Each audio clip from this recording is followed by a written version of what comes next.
सभी को प्रणाम।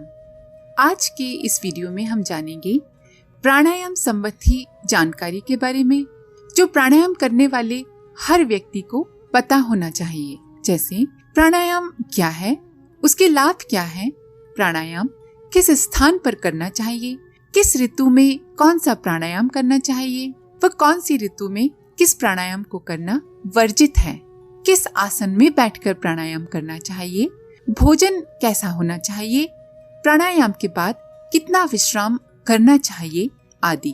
आपको बता दें कि इस वीडियो का उद्देश्य आपको जानकारी देना मात्र है। आप जब भी योग प्राणायाम करना चाहें तो किसी योग गुरु के मार्गदर्शन में ही करें। तो चलिए पहले समझते हैं प्राणायाम क्या है। प्राणायाम श्वास का सचेतन और जानबूझकर किया गया विनियमन या नियंत्रण है। प्राण का अर्थ है श्वास और आयाम का अर्थ है नियंत्रण करना। हर श्वास में हम न केवल ऑक्सीजन ही प्राप्त करते हैं अपितु प्राण भी प्राप्त करते हैं। प्राण ब्रह्मांड में व्याप्त ऊर्जा है, विश्व की वो शक्ति है जो सृष्टि, सृजन, संरक्षण और परिवर्तन करती है। प्राण जीवन और चेतना का मूल तत्व है। प्राण भोजन में भी मिलता है और इसीलिए स्वस्थ और संपूर्ण शाकाहारी खाद्य पदार्थ ग्रहण करना अति महत्वपूर्ण है। प्राणायाम शरीर में प्राण का सचेतन मार्गदर्शन अर्थात माइंडफुल गाइडेंस, पौष्टिकता या न्यूट्रिशन, शारीरिक विषहीनता अर्थात बॉडी डिटॉक्सिफिकेशन और सुधरी रोग निरोधक शक्ति अर्थात इम्प्रूव्ड इम्यूनिटी में मदद करता है। इसी के साथ साथ आंतरिक शांति, तनावहीनता व मानसिक स्पष्टता या मेंटल क्लैरिटी प्रदान करता है। पुराणों में कहा गया है कि प्रत्येक व्यक्ति के जीवन की अवधि का निर्धारण उसके श्वासों की संख्या से है। अपने श्वास की गति धीमी रखकर जीवन को बढ़ाया, लंबा किया जा सकता है। इसीलिए कछुआ, हाथी जैसे जानवर इतना लंबा जीते हैं। प्राणायाम के लिए 3 क्रियाएं पूरक, कुंभक और रेचक है। इसे हठ योगी, अभ्यांतर वृत्ति, स्तंभ वृत्ति और बाह्य वृत्ति भी कहते हैं। नियंत्रित गति से श्वास अंदर लेने की क्रिया को पूरक कहते हैं। श्वास धीरे धीरे या तेजी से, दोनों ही तरीके से जब भीतर खींचते हैं तो उसमें लय और अनुपात का होना आवश्यक है। श्वास को अंदर रोकने की क्रिया को आंतरिक कुंभक और श्वास को बाहर रोकने की क्रिया को बाहरी कुंभक कहते हैं। अंदर ली हुई श्वास को नियंत्रित गति से बाहर छोड़ने की क्रिया को रेचक कहते हैं। अब बात करते हैं प्राणायाम के प्रभाव के बारे में। पहले शारीरिक प्रभाव। प्राणायाम शरीर का स्वास्थ्य ठीक रखता है, रक्त की शुद्धि करता है, ऑक्सीजन को अधिक मात्रा में शरीर में पहुंचाने में मदद करता है, फेफड़ों को और हृदय को मजबूत करता है, रक्तचाप यानी कि ब्लड प्रेशर को नियमित रखता है, नाड़ी तंत्र अर्थात नर्वस सिस्टम को ठीक रखता है, आरोग्यकर प्रक्रिया अर्थात बॉडी की जो हीलिंग प्रोसेस होती है और जो रोग निवारक शक्ति होती है उसको सुदृढ़ करता है, संक्रामकता निरोधक शक्ति बढ़ाता है। प्राणायाम के मानसिक प्रभाव इस प्रकार हैं। मानसिक बोझ, घबराहट और मानसिक दबाव को दूर करता है, विचारों और भावनाओं को शांत करता है, आंतरिक संतुलन बनाए रखता है, ऊर्जा अवरोधों अर्थात ब्लॉक्ड एनर्जी को हटा देता है। इसके आध्यात्मिक प्रभाव इस प्रकार हैं। ध्यान की गहराइयों में पहुंचाता है, चक्रों अर्थात ऊर्जा केंद्रों को जागृत और शुद्ध करता है और चेतना का विस्तार करता है। अब बात करते हैं प्राणायाम के लिए उपयुक्त स्थान की। वो स्थान जहां आप प्राणायाम करते हैं स्वच्छ, हवादार, शांत और पवित्र हो।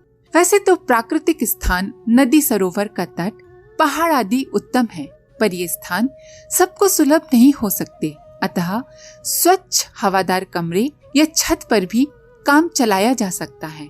ध्यान रखें, दुर्गंध, सीलन, धूल युक्त स्थान पर प्राणायाम करने से हानि भी हो सकती है। प्राणायाम के लिए सुबह का समय उत्तम है, शाम को भी कर सकते हैं। भोजन करने के 6 घंटे बाद ही प्राणायाम किया जाए। अगर आपने हल्का जल्दी पचने वाला भोजन लिया है तो 3 घंटे के बाद भी कर सकते हैं। प्राणायाम खाली पेट करना चाहिए, पर अगर ज्यादा भूख लग रही हो तब प्राणायाम नहीं करना चाहिए। अब बात करते हैं प्राणायाम के लिए 5 सर्वश्रेष्ठ बैठने की अवस्था के बारे में। आप वीडियो में दिए गए चित्रों को भी देख सकते हैं। पहला, सुखासन अर्थात सुख पूर्वक आलथी पालथी मारकर बैठना। बैठने की ये मुद्रा उन लोगों के लिए उपयुक्त है जिन्हें लंबे समय तक सिद्धासन, वज्रासन या पद्मासन में बैठने में कठिनाई होती हो। सुखासन में यदि शरीर को सीधा रखने में कठिनाई हो तो सुविधाजनक स्थिति में उपयुक्त ऊंचाई पर एक कुशन, आराम गद्दी बिछाकर बैठा जाए। यदि सुखासन में सुविधा पूर्वक और बिना दर्द बैठना संभव न हो तो एक कुर्सी पर बैठकर प्राणायाम का अभ्यास करना चाहिए। हर किसी के लिए सर्वाधिक महत्व की बात ये है कि शरीर का ऊपरी भाग सीधा रहे। दूसरा आसन है सिद्धासन। सिद्धासन मन मस्तिष्क को शांत करता है, नाड़ियों पर संतुलित प्रभाव रखता है और चक्रों की आध्यात्मिक ऊर्जा को पुनर्संचालित और अधिक सक्रिय कर देता है। तीसरा आसन है वज्रासन, एड़ियों पर बैठना। वज्रासन शरीर और मन मस्तिष्क में एकात्म सामंजस्य बनाए रखता है। वज्रासन में घुटनों के बल बैठना पड़ता है। ये आसन पाचन क्रिया को भी समृद्ध करता है, अतः भोजन के बाद भी लगभग 5 से 10 मिनट तक वज्रासन की स्थिति में बैठना बहुत अच्छा होता है। चौथा आसन है अर्ध पद्मासन, आधे कमल की भांति बैठना। जो व्यक्ति पद्मासन में आसानी से न बैठ पाए उनके लिए ये आसन उपयुक्त है। पांचवा आसन है पद्मासन अर्थात कमल की भांति बैठना। पद्मासन चक्रों को सक्रिय करता है, उनमें संतुलन बनाता है तथा विचारों को शांत करता है। प्राणायाम के लिए इन सभी उपयुक्त अवस्थाओं में बैठने पर ये निश्चित कर लेना जरूरी है कि आपके शरीर का ऊपरी भाग सीधा और तना हुआ हो, सिर, गर्दन और पीठ एक सीध में, एक पंक्ति में हो, कंधों और पेट की मांसपेशियों में तनाव न हो, हाथ घुटनों पर रखे हों, आंखें बंद, मुंदी हुई हों। अब आपको बताते हैं कि प्राणायाम मुद्रा में हाथों की स्थिति किस प्रकार होना चाहिए। दाएं हाथ की तर्जनी अंगुली और मध्यमा अंगुली को मस्तक के मध्य में भवों के बीच रख लें। अंगूठे का उपयोग दाएं नथुने को बंद करने और अनामिका का उपयोग बाएं नथुने को बंद करने के लिए किया जाता है। यदि दायां हाथ थक जाए तो बाएं हाथ से भी इस अभ्यास को करना संभव है। प्राणायाम को लंबे समय तक करने के लिए प्राणायाम दंड का उपयोग भी कर सकते हैं। प्राणायाम से पर्याप्त लाभ उठाने के लिए आहार विहार का संतुलन, व्यवस्थित जीवन क्रम होना आवश्यक है, अन्यथा लाभ नहीं मिल पाता। प्राणायाम का अभ्यास करने वाले को हल्का, पौष्टिक और सात्विक भोजन लेना चाहिए। रोटी, साग, दूध, घी, दलिया, चावल, खिचड़ी, फल लेना अति उत्तम है। बुखार की स्थिति में प्राणायाम का अभ्यास करना वर्जित है। किसी रोग की स्थिति में या गर्भावस्था की स्थिति में उचित होगा कि प्राणायाम करने से पहले किसी योग विशेषज्ञ से सलाह कर लें। सर्दी के मौसम में शीतली, चंद्रभेदी, शीतकारी आदि प्राणायामों का अभ्यास नहीं करना चाहिए, किंतु पित्त प्रधान प्रकृति वाले इन प्राणायाम को सर्दी में भी कर सकते हैं। गर्मी के मौसम में भस्त्रिका, कपालभाति, सूर्य भेदन आदि प्राणायाम नहीं करने चाहिए, पर कफ प्रधान प्रकृति वाले लोग इन्हें सीमित मात्रा में कभी भी कर सकते हैं। शीतली, शीतकारी प्राणायाम वात प्रधान प्रकृति के लोग न करें।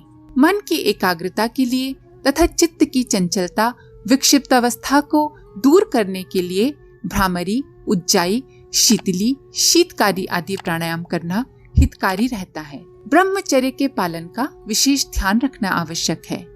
पेट को हल्का और मल रहित रखने का प्रयत्न करना चाहिए। इसे प्राणायाम के अभ्यास में सुगमता और सिद्धि मिलती है। प्राणायाम के अभ्यास के बाद 15-20 मिनट या जितना बने विश्राम अवश्य लेना चाहिए। जिन्हें बंध आते हैं उन्हें आवश्यकता अनुसार अवश्य लगाएं। प्राणायाम करते समय छाती को फुलाना चाहिए। इससे फेफड़े और अवयवों को विकास के लिए काफी सहायता मिल जाती है। जो व्यक्ति आध्यात्मिक दृष्टि से प्राणायाम करते हैं उनको पूरक, कुंभक, रेचक आदि का समय क्रमशः बढ़ाते चलना चाहिए, किंतु इतना अधिक नहीं कि घुटन महसूस हो। प्राणायाम थोड़े से प्रारंभ कर क्रमशः धीरे धीरे बढ़ाएं। सामर्थ्य अनुसार ही प्राणायाम करें और कुशल मार्गदर्शन में ही प्राणायाम करें। आज के लिए इतना ही। अपने सुझाव कमेंट बॉक्स में लिखें, साथ ही वीडियो को सभी के साथ शेयर जरूर करें। आप सभी का बहुत बहुत धन्यवाद। ओम शांति।